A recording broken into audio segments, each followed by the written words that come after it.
रविवार म्हटलं की मटण. या रविवारी ठरवलं की मस्त असं तुपात लसूणची फोडणी देऊन एक मटण फ्राय मारूयात. मग चला बघूयात कसं बनवायचं.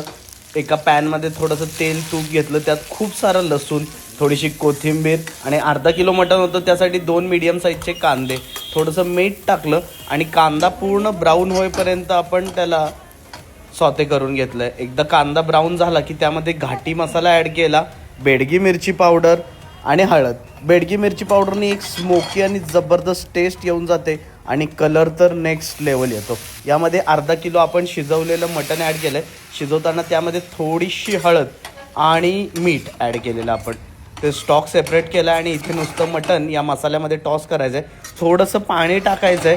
तुमच्याकडे आळणी उरला असेल तर आळणी जरासं घाला. मस्त असं जबरदस्त कट येईल त्याला. बघा तुम्ही किती सुंदर दिसते. खायची इच्छा झाली की नाही तर मग आज मंगळवार आहे पण उद्या तर बुधवार आहे, तुम्ही बनवू शकता. नक्की रेसिपी ट्राय करा आणि कमेंट्समध्ये सांगा कशी वाटली. आणि अजून तुम्हाला कोणत्या रेसिपी बघायला आवडतील ते देखील कमेंट्समध्ये सांगा. चलो बाय, एन्जॉय.